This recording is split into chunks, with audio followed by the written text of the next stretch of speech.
Assalamualaikum warahmatullahi wabarakatuh.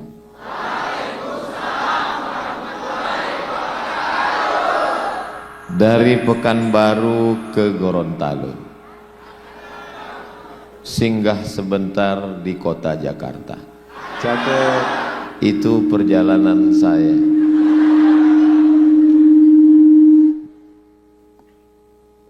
Perjalanan tadi malam dan akhirnya kita ketemu pagi ini.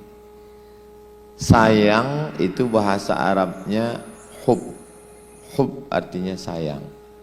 Orang yang punya sifat sayang, kalau hub sayang, orangnya Habib. Jadi jangan heran kalau beliau menyayangi saya, karena beliau Habib. Habib itu artinya dua. Yang pertama Habib penyayang, yang kedua arti Habib itu mahbub, disayang.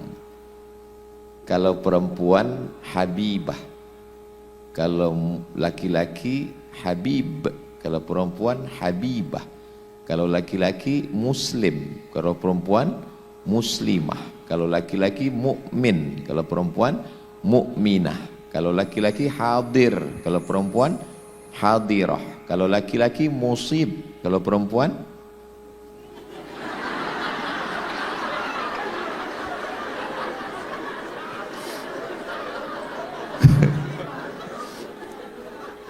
Alhamdulillahi Rabbil Alamin. Allahumma salli ala Sayyidina Muhammad wa ala ali Sayyidina Muhammad. Mudah-mudahan kita semua diakui sebagai umat Nabi Muhammad sallallahu alaihi wasallam.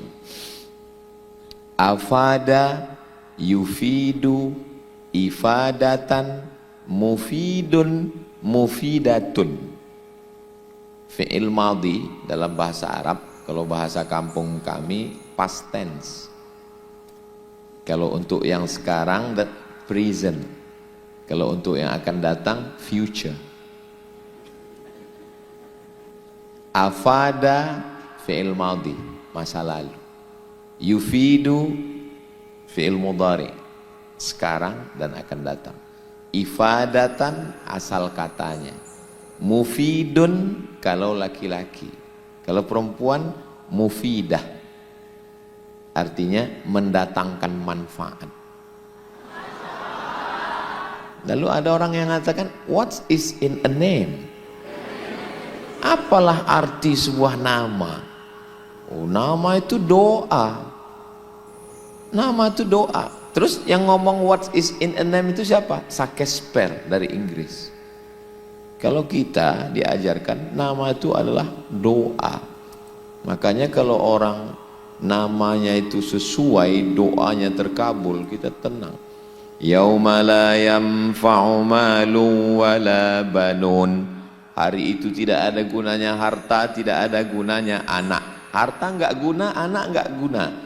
Illa man atallaha biqalbin salim. Kecuali orang yang datang menghadap Allah dengan hati yang salim. Makanya duduk dekat Habib Salim itu hati kita terasa tenang. Ya namanya sesuai. Saya duduk tenang. Memang sedap ikan tenggiri, dimasak pakai lada. Saya duduk dekat Habib Salim Al-Jufri, jadi ikut muda. Ini hati kita tenang. Jadi kalau ada orang yang heran hari ini, kenapa kalau kami dengar ceramah Ustadz Somad itu berapi-api, bawaannya mau ngamuk, mau marah? Ya tergantung saya di samping siapa. Kenapa waktu Ustadz di Gorontalo itu tenang? Iya kan ada kan Habib Salim. Hati saya tenang. Makanya yang ngasih judul hari ini, dia kan lagi ngasih nyari jawaban. Judulnya tetap tenang di tengah badai. Duduk aja dekat Habib Salim, tenang insya Allah. Tetap tenang di tengah badai. Nah, saya ringkas jadi 5 poin. Saya biasa kalau ceramah pakai poin-poin. Pertama tujuannya ya biar supaya mudah diingat. Yang kedua, biasa ceramah itu kan kadang dihadiri oleh Bapak Babinsa, Babin Kamtipmas. Biasanya mereka buat laporan ke atasan, biar mudah ngasih laporan. Apa yang diceramahkan Ustaz Somad tadi? Ikan tenggiri. Susah kan? Jadi kalau dibuatkan poin itu, bapak-bapak juga kalau ditanya istrinya bisa jawab, istrinya juga ditanya. Jangan nanti pas pulang ditanya, apa tadi kata Ustaz Somad? Kalau laki-laki musib, kalau perempuan yang lain, ingatlah yang bagus-bagus. Yang pertama, tetap tenang di tengah badai. Ya memang yang namanya laut pasti ada badainya. Kalau pergi ke laut nggak ada badai, itu kolam renang. Hukum alam sunnatullah. Orang yang nggak beriman dia bilang hukum alam, karena yang ada cuman alam. Orang beriman dia nggak pakai hukum alam, hukum Allah, sunnatullah. Yang namanya laut, anginnya kencang, ombaknya tajam, karangnya lancip, dipukul ombak, diempas gelombang. Hanya laut yang dahsyatlah yang akan melahirkan nakhoda-nakhoda yang tangguh. Kalau anginnya tidak kencang, lautnya tidak dalam, ya hanya akan melahirkan anak kecil di atas perahu bebek. Berani hidup, tidak takut mati. Takut mati, jangan hidup. Takut hidup, mati saja. Ya. Kalau takut basah, jangan berumah di tepi pantai. Saya takut basah Pak Ustadz. Ya jangan buat rumah di tepi pantai. Memang sudah resikonya begitu. Anginnya kencang. Orang kalau punya rumah di pinggir pantai, itu pas mau tidur, bismika, Allahumma ahya wa amut. Memang betul-betul bisa amut malam itu. Saya di mana-mana pengajian, kalau hotel terakhir kemarin di Sabah, Sarawak, saya buka jendela, laut. Wah ini kalau malam ini datang tsunami, maka saya tidur, alhamdulillah paginya buka pintu masih ada jendela. Bayangkan kalau kita buka mata gelap, marabbuka.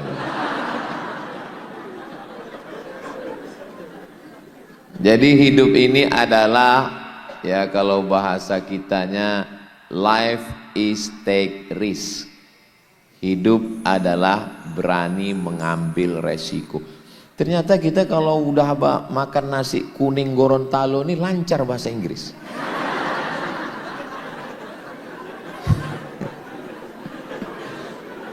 Life is take risk. Hidup adalah berani mengambil resiko. Kamu sudah mengambil keputusan untuk hidup, maka dalam hidup ini ada badai, ada angin, ada twister, ada tsunami, puting beliung, karang tajam, ikan paus, ikan hiu. Saya dikasih tahu sama Ustaz Andri, kita mau ke Gorontalo, mau menemui Shirley.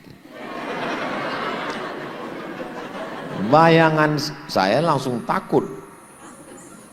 Ditunjuknya foto, ini fotonya. Oh ikan. Takut saya, selama ini saya kan setiap kali menghadapi ikan kan Allahumma barik lana. Setiap kali ngelihat ikan kan Allahumma barik lana. Gimana kalau kawan-kawannya itu ngadu ke Shirley itu?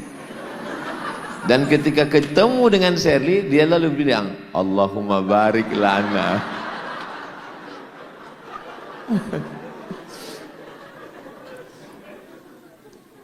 Kayaknya nanti kalau sudah kuliah, beban hidup ini nggak seberat ini.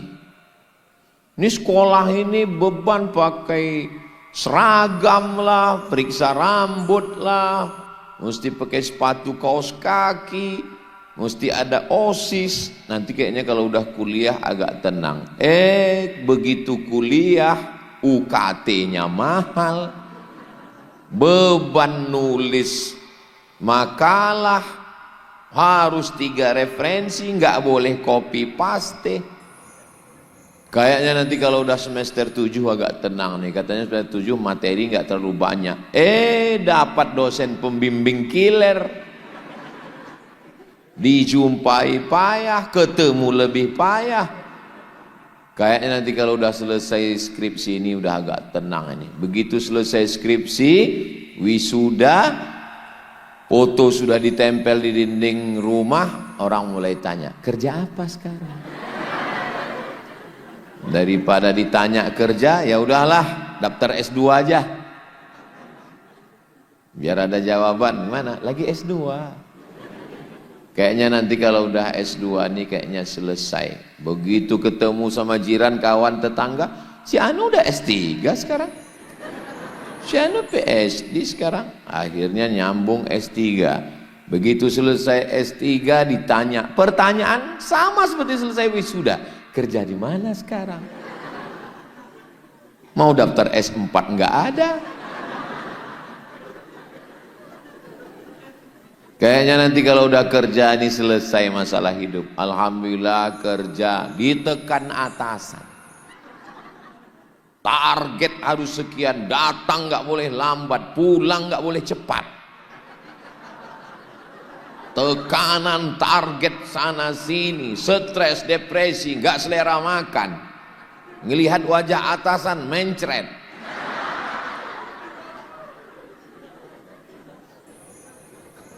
Ternyata hidup tidak seramah yang kau bayangkan, Besti. Kayaknya nanti kalau udah kerja ini nyaman, enak. Akhirnya kerja dapat gaji. Pertanyaan orang, kok belum nikah? Ini kan udah mau dekat bulan puasa. Memang nanti bangun sahur pakai mercon. Kayaknya nanti kalau udah nikah duduk di pelaminan raja sehari, yang lain ngontrak, dunia milik kita berdua. Acara walimah nikahnya di mana? Di Mufidah. Masya Allah. Kami sekarang nih rasa-rasa di pelaminan ini sekarang. Lihat bunga-bunga.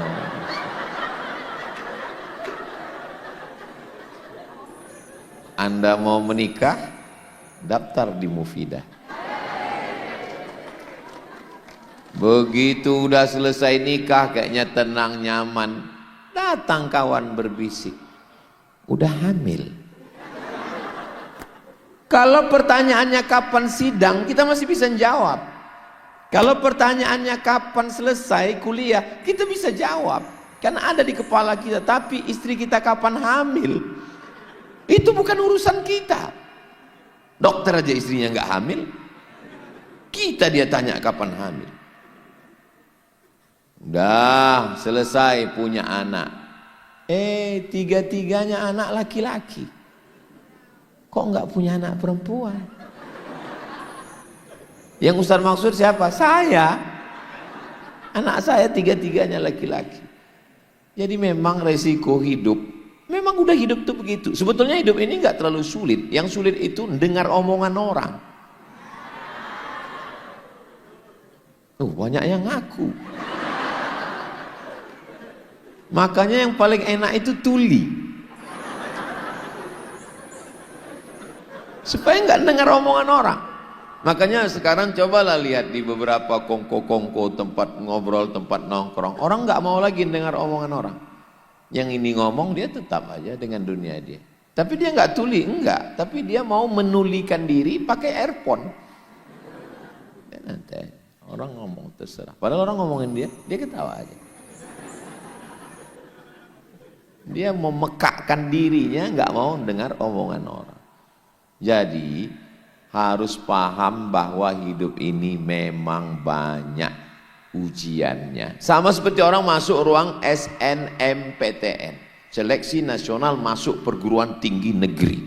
Begitu masuk ke dalam, dia ambil pena, dia ambil kertas, lalu dia bilang, banyak sekali pertanyaannya. Kau salah masuk ruangan. Memangnya ada tempat di dunia ini? Mari kita antar ke tempat peristirahatan yang terakhir. Kata siapa? Kata siapa mati itu istirahat? Begitu kau mati, selesai semua keluarga pulang, malaikat datang, mungkar nakir. Lebih seram dari sidang S3. marabbuka, man nabiyuka, ma imamuka, ma qiblatuka, man ikhwanuka. Walaupun kau S1, S2, S3, S teler, S cendol, S doger, S Bandung, tapi pertanyaannya tetap pertanyaan MDA. Marabbuka, man nabiyuka, tapi masalahnya nggak bisa dihafal. Jadi hidup ini nggak pernah tenang. Nanti kalau udah kiamat dunia tenang, berdiri di padang mahsyar. Berapa lama? Katanya kita harus banyak belajar bahasa Padang, Pak Ustadz. Kenapa? Kita mati kan di padang mahsyar. Habis padang mahsyar, titian siratal mustaqim, bagi kitab, catatan amal, hisab timbangan. Masih banyak lagi urusan. Makanya kalau ada orang nanya saya, kemarin Ustaz di Pekanbaru, iya. Sebelumnya di Sabah, iya. Sebelumnya di Sarawak, iya. Ini Gorontalo, iya. Habis ini kemana lagi?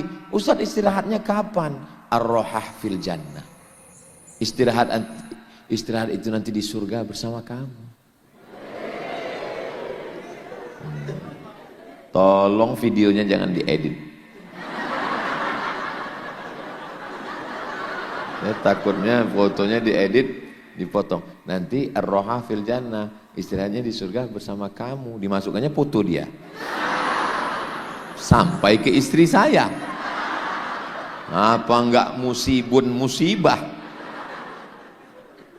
Jadi yang pertama perlu difahami bahwa hidup ini adalah cobaan.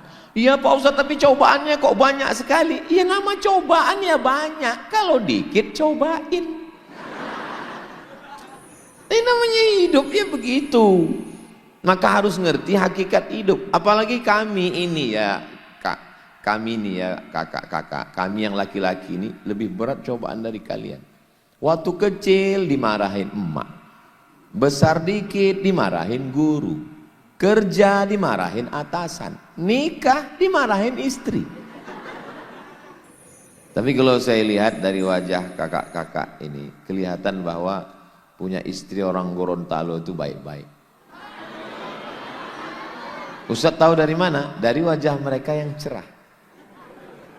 Ternyata yang cerah belum nikah.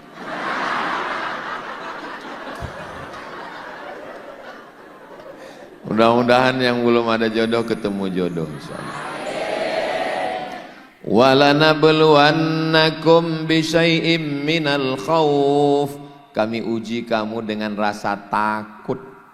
Takut enggak nikah, takut enggak punya anak, takut enggak punya mantu, takut enggak punya, takut. Walanabluwannakum bisyai'im minal khauf wal ju', lapar. Saya udah makan. Wa naqsim minal amwal, kurang harta, miskin, bangkrut, susah. Wal anfus, sakit, mati, depresi, anxiety, bunuh diri. Was samarat, kurang buah-buahan, paceklik, enggak subur, kering kerontang. Itu Gorontalo tuh, Ustaz udah sampai Gorontalo? Udah. Gimana Gorontalo? Subur sekali, bunga-bunganya menguning.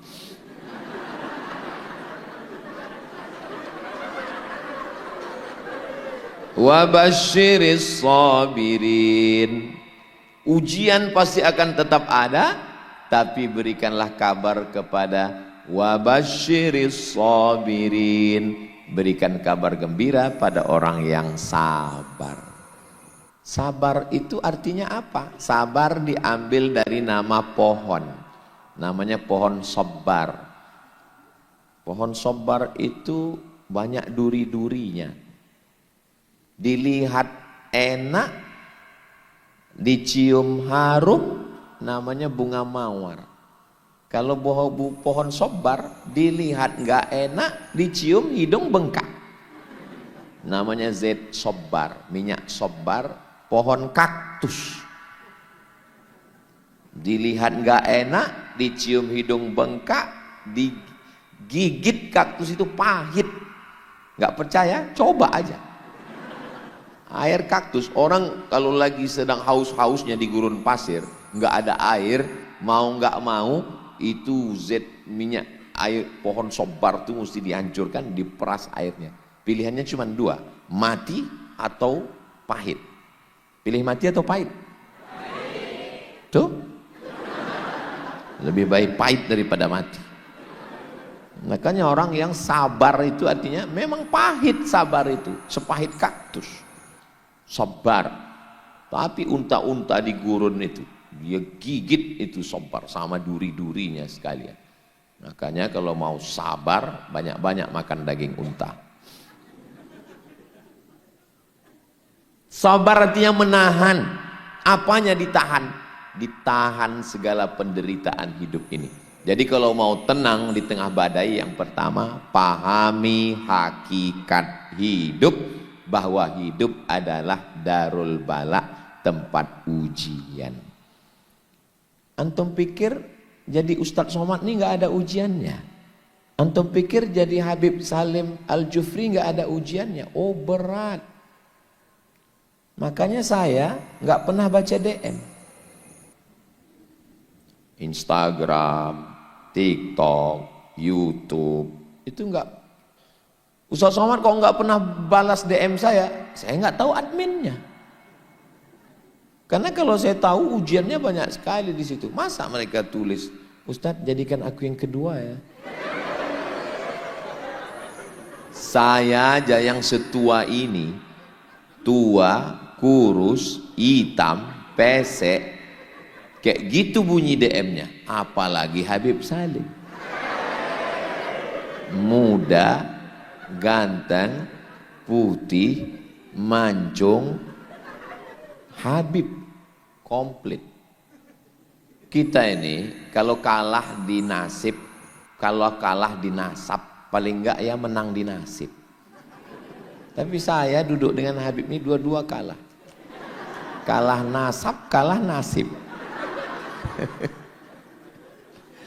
Menang di baju.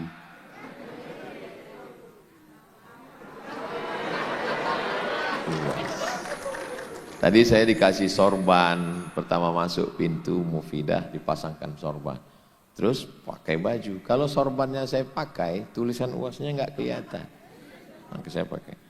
Kalau tuan pergi ke Mekah, jangan lupa bawa kuini. Sudah banyak tempat ceramah, baru di Gorontalo yang ada baju seperti ini. Masya Allah, ini baju setelah pulang nanti dimasukkan ke kaca, nggak dipakai lagi. Simpan untuk kenang-kenangan sama anak cucu, supaya mereka tahu beginilah baju ayahmu waktu masih muda dulu. Saya udah tua, cuman perasaannya tetap. Umur ini kan bukan masalah angka, masalah rasa.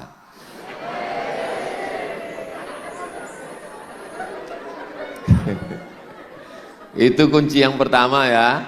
Bisa diingat bahwa dunia adalah tempat cobaan, ujian. Yang kedua, setelah kita sadar, lalu yang membuatkan kita kuat ini apa?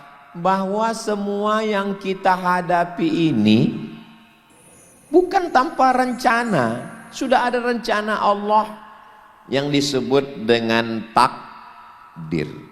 Innallaha katabal maqadir. Hadisnya ada dalam Sahih Muslim. Allah sudah menetapkan takdir. Khamsin alfasanah, 50.000 tahun qabla an yakhluqas samawati wal ard. Sebelum Allah menciptakan langit, sebelum Allah menciptakan bumi, Allah sudah menuliskan takdir kita 50.000 tahun. Kita tinggal menjalaninya aja. Tapi jangan ceramah ini dipotong. Ini bahayanya kalau cita-cita tukang sunat. Dengar ceramah pun disunatnya juga.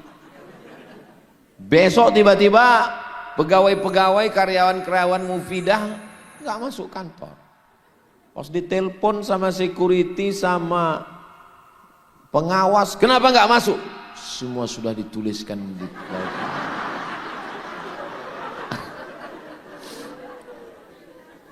Jadi kita ini namanya Ahlus Sunnah wal Jamaah. Ahlus Sunnah wal Jamaah itu ada namanya Al-Kasbu wal Ikhtiar. Kita sudah jadikan bahasa Indonesia ikhtiar. Ikhtiar artinya usaha. Saya memang tahu bahwa sudah tertulis di Lauhil Mahfuz Ya memang sudah tertulis di Lauhil Mahfuz bahwa air minum beserta kue ini memang sudah ditakdirkan untuk saya. Memang sudah begitu. Tapi kalau saya tidak berusaha dengan tangan, saya kan udah ngeliat nih, kan? Saya kan udah ngeliat. Tapi kalau saya tidak berusaha untuk menggerakkan tangan saya, untuk mengambilnya ke saya, lalu kemudian membuka botolnya, lalu kemudian membuka.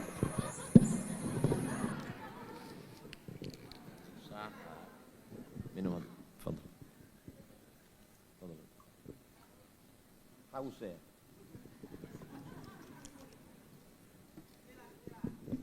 Saya cuman mau menunjukkan bagaimana memahami takdir secara sederhana. Karena banyak orang sekarang, ya kalau sudah jodoh tak akan kemana. Memang betul, tapi saingan di mana-mana. Ya? Bagaimana memahami antara takdir dengan ikhtiar dan usaha. Saya gunakan mata saya untuk mencari rezeki saya. Sudah. Saya gunakan kudrat, kemampuan yang ada dalam diri saya. Kudrat. Ada iradat. Iradat artinya kehendak. Kudrat artinya kemampuan. Ada kehendak tapi nggak mampu, nggak jadi. Mampu tapi nggak mau, nggak jadi juga.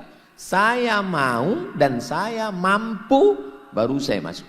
Dengan segala usaha dan ikhtiar saya letakkan tangan saya, lalu saya dekatkan ke bibir saya.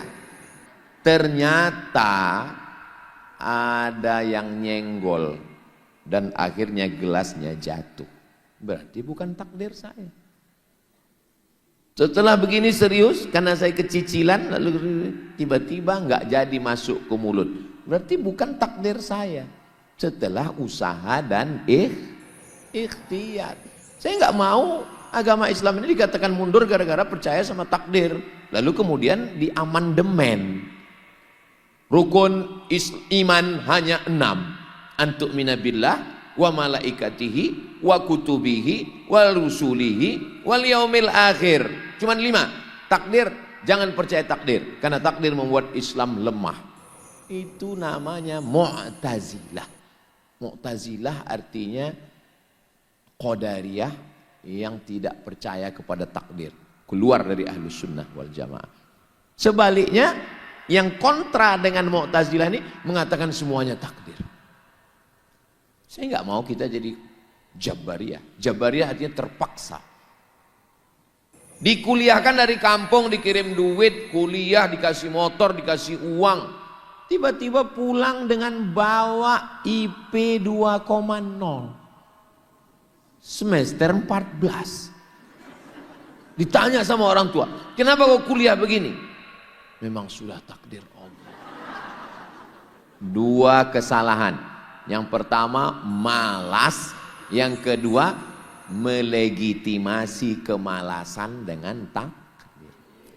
Beriman kepada takdir ini membuat hati kita lapang. Karena kita sudah berserah kepada Allah, dan ketika kita dapat, kita nggak sombong. Orang yang kalau tidak beriman kepada Allah, begitu dia dapat, dia akan berkata, ini karena saya. Tapi orang yang percaya takdir, dia berkata, ini memang sudah takdir Allah. Ini Bu bagus sekali, ini Pak bagus sekali. Ada studionya, ada tempat walimahnya, ada lapangan parkirnya besar. Ini memang sudah dituliskan Allah. Dia nggak jadi sombong. Tapi kalau orang yang nggak percaya kepada takdir, begitu juga sebaliknya. Setelah kita berusaha, ternyata tidak dapat. Saya yang ngantar dia ke kampus waktu semester 1 dulu Pak Ustadz. Saya yang perkenalkan kampus ini. Tapi begitu waktu walimahnya dengan orang lain, dia bisa stres. Tapi kalau dia percaya kepada takdir, lalu ditanya orang, mana itu dulu yang kamu antar itu? Allah sudah mempersiapkan yang lebih cantik dari dia, lebih tinggi, lebih putih, dan lebih ganteng. Hah? Rencana Allah jauh lebih indah. Jadi yang membuat kita kuat menghadapi ujian hidup ini adalah percaya kepada takdir. Yang membuat kita kuat menghadapi hidup ini adalah percaya kepada Allah. Kan Allah yang menuliskan takdir. Nun wal qalami wa ma yasturun. Nun wal qalam, demi qalam. Qalam itu bukan yang ada ikan-ikannya itu, bukan. Qalam itu pena. Wa ma yasturun, dan apa yang dituliskan. Saya sudah tulis, tapi ngomongnya aja enak itu. Saya kuliah 4 tahun di Mesir, habis itu lanjut 2 tahun di Maroko, habis itu pulang ikut tes dosen, tes seleksi berkas, ijazah, transkrip nilai, surat berkelakuan baik, surat sehat, lulus. Ujian bahasa Arab, TOEFL, Test of Arabic Foreign Language, lulus. TOEFL, Test of English Foreign Language, lulus. Tes ngajar, lulus. Tes potensi akademik, lulus. Tinggal 2 orang. Yang lain tereliminasi. Tinggal saya dan saingan 1 lagi. Menghadap ujian lisan, interview. Dah, selesai interview, tunggu hasil pengumuman. Saya sedang berada di Kampung Melayu, Jakarta. Stasiun terminal bis Kampung Melayu. Saya sedang berdiri. Tiba-tiba bunyi SMS. Buka handphone, lihat. Kawan yang WA, kawan yang SMS. Mohon maaf, Mat, kau nggak lulus PNS. Hilang ayat-ayat itu semua. Hilang hadis-hadis itu semua. Baru pulang kuliah, nggak punya ordal, cuman punya ijazah, mau pulang ke kampung emak sendirian, anak pertama, adik 1. Harapan satu-satunya PNS inilah yang mau dituju. Turun saya dari Metro Mini itu, saya injak aspal Kampung Melayu itu, lembut rasanya.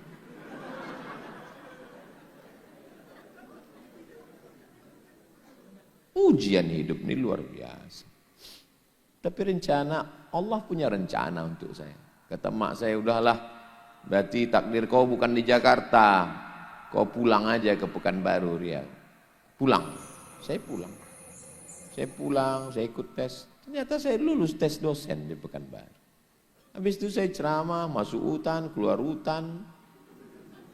Masuk ke pedalaman, masuk ke sana, masuk kemari. Akhirnya diusir beberapa kali, viral. Akhirnya saya ke Jakarta juga. Diundang Mabes Polri, diundang KPK, diundang macam-macam bin. Bagi yang ngikuti Instagram saya yang followernya 9 juta itu tahu lah. Maksudnya yang belum follow lah.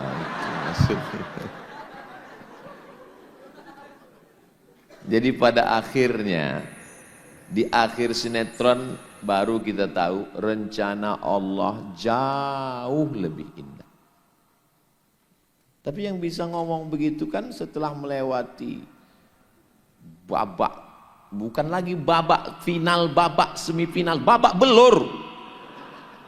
Baru kita bisa mengatakan indah itu. Dan belum selesai ujian. Kita seperti bawa mobil di jalan tol. Di depan kita ada truk, kita lewati.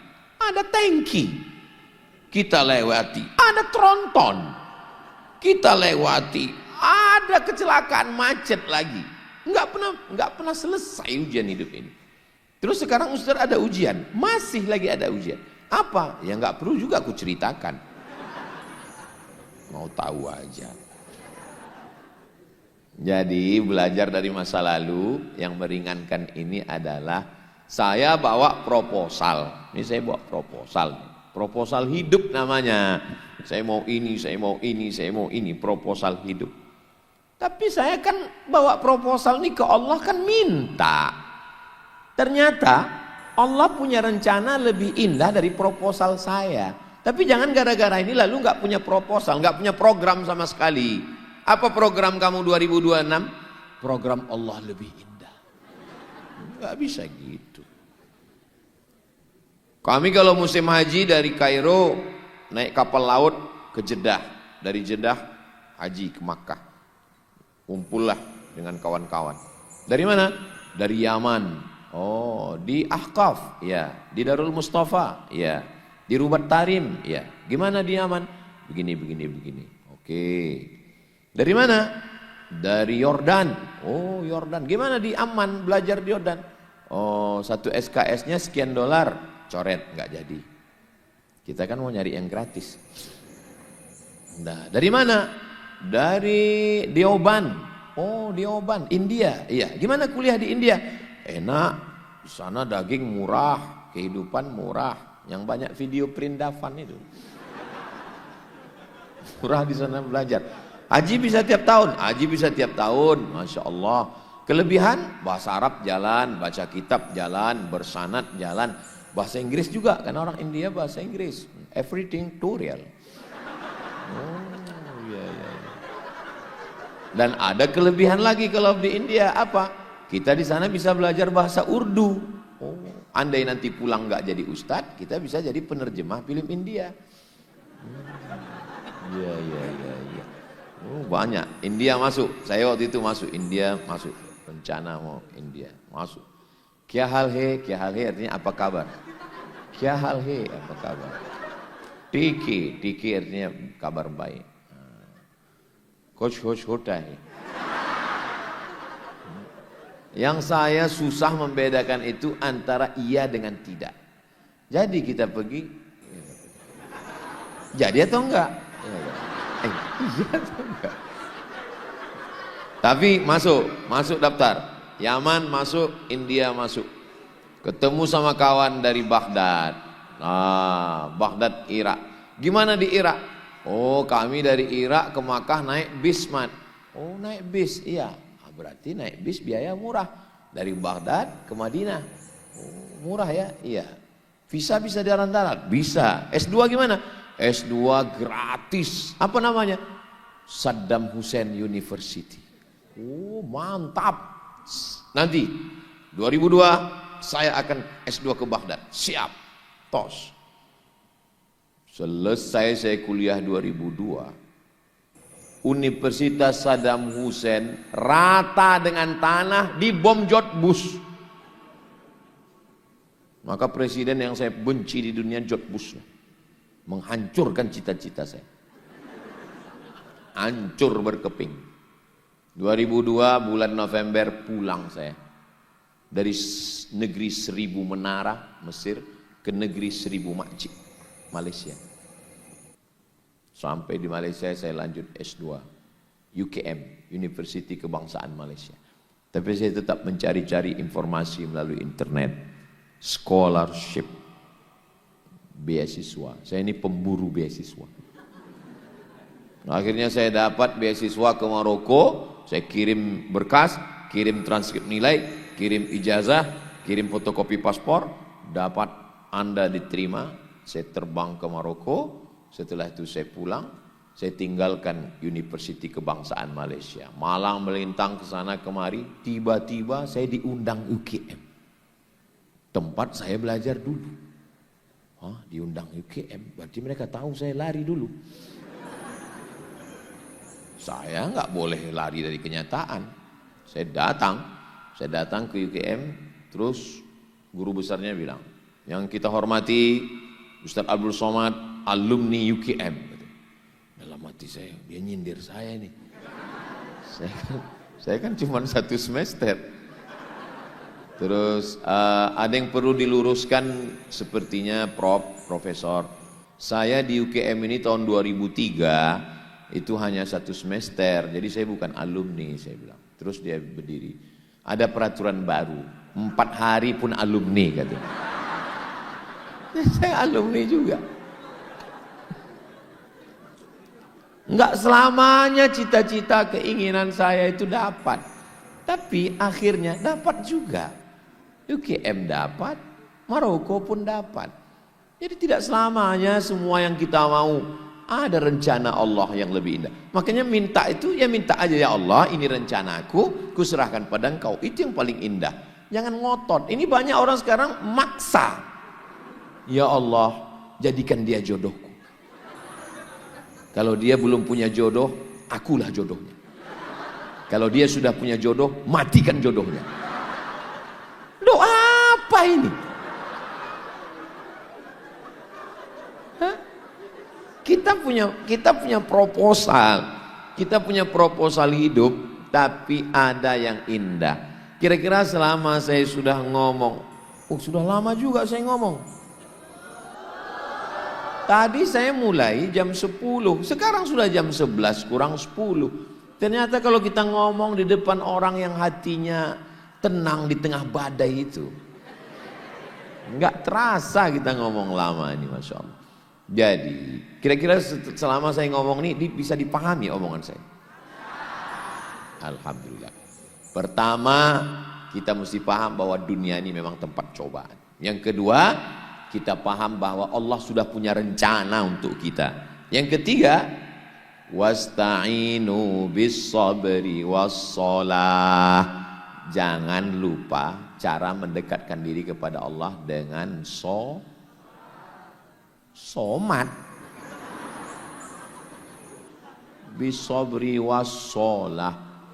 Enggak ada jalan lain. Kenapa orang pakai narkoba? Karena ingin fly. Kenapa orang ngisap ganja? Karena ingin melupakan masalah. Kenapa orang pakai sabu-sabu narkotika? Karena ingin hilang masalah. Akhirnya dipakai makan satu obat, nggak selesai makan satu papan, hilang nyawanya. Bukan masalah hilang, nyawa kau hilang sekalian. Overdosis. Kenapa orang pergi ke karaoke? Mau hilang masalah. Salah. Kalau tuan beli belat,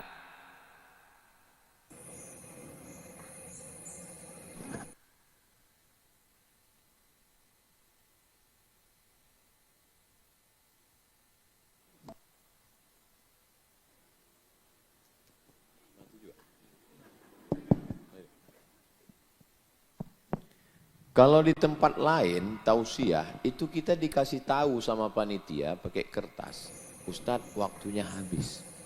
Kalau di Mufidah mic-nya mati sendiri. Itu hebatnya. Pengalaman saya ceramah gitu. Itu kan kadang kalau kita seminar apa kan ada layar di depan kan, dikasih tahu 5 menit lagi gitu kan. Kalau di Mufidah dia otomatis. Luar biasa. Tapi karena saya ini adalah sahabatnya Habib Salim, jadi saya dapat waktu tambahan. Itu satu mic itu jatahnya 1 jam. Berarti ini 1 jam lagi. Dia jatahnya 1 jam 1 jam. Siap saya ngomong 1 jam lagi. Saya mau mati. Nanti ada tanya jawab. Saya genapkan sampai kelima nih ya. Baru 2. 1 jam, 1 jam. Ya sekitar 2 jam setengah lah. Yang ketiga adalah sholat. Saya kalau lagi saya susah, saya tidak mikir. Karena dunia ini kalau makin kita pikirkan, makin ribet, makin runyam. Itu kenapa orang gila sehat. Karena dia nggak mikir. Pak, ada tukang pijit di Bukit Tinggi. Banyak orang yang nyari stroke, yang sudah mau pasang ring jantung nggak jadi karena dipijit, ikhtiar dia minta sama Allah. Lalu saya tanya, Pak, bahaya nggak daging kambing? Enggak Pak Ustadz. Kepiting? Enggak. Seafood? Enggak. Terus apa yang bahaya? Pikiran Pak Ustadz. Maka kalau mau hidup tenang jangan mikir.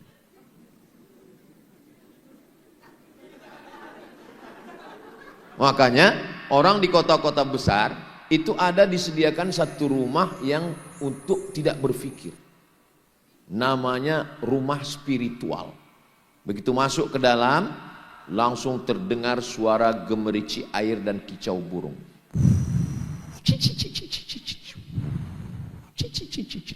Dan tercium bau aromaterapi. Habis itu kita disuruh menjamkan mata, kosongkan pikiran, tarik nafas, hembuskan pelan, tahan, jangan lama-lama. Lupakan masalah di kantor, lupakan semua, hilangkan, lupakan istri, kata mentornya. Dia mengajak orang untuk tenang, fokus pada nafas.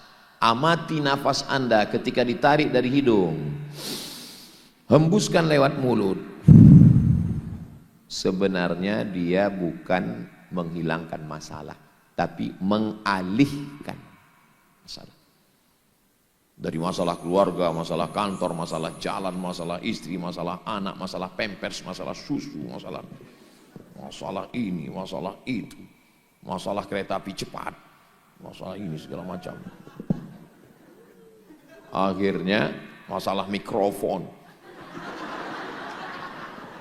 Akhirnya dialihkan kepada mengamati nafas. Nafas yang ditarik, nafas yang dihembus. Islam tidak mengajarkan itu. Kita nggak disuruh mengamati nafas, tapi kita menyerahkan semuanya pada Allah. Kita angkat tangan, Allahu Akbar. Kita ulang sekali lagi, Allahu Akbar kabir. Masalahmu besar, Allah solusiku lebih besar. Allahu Akbar kabir. Kau sekarang tidak dipuji orang, sekarang kau disepelekan orang, sekarang kau dibully orang, sekarang kau dijatuhkan orang. Memang pujian cuma milik Allah. Walhamdulillahi katsira.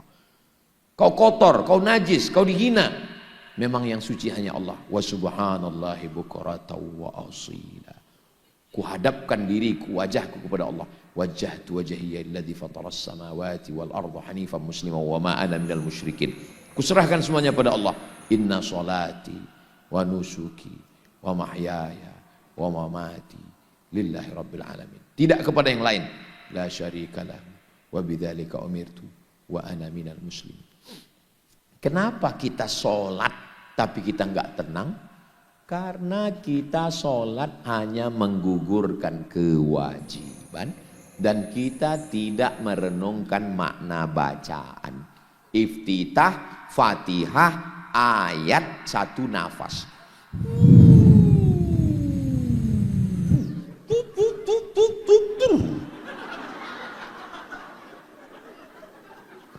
Saya ketemu dengan mu'alaf non-muslim.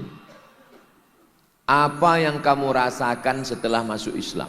Satu kata, tenang. Di mana kamu mendapatkan ketenangan? Waktu bersujud. Subhana rabbiyal a'la wa bihamdi. Subhana rabbiyal a'la wa bihamdi.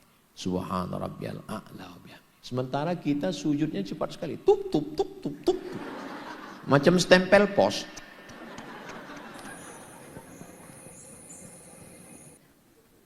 Kenapa kita punya ujian? Kenapa kita punya cobaan? Pikiran. Beratnya itu di mana? Beratnya di sini, ditumpahkan ke lantai. Kalau teman tidak lagi bisa berbagi, kalau kawan tidak lagi bisa menjadi sahabat, kalau sahabat menjegal kawan seiring, menggunting dalam lipatan, menikam dari belakang, musuh dalam selimut. Tak ada lagi tempat berbagi di dunia. Berbisiklah ke tanah. Subhana rabbiyal a'la wa bihamdi. Malaikat-malaikat di langit akan memperkenankan, memohonkan kepada Allah doa-doa.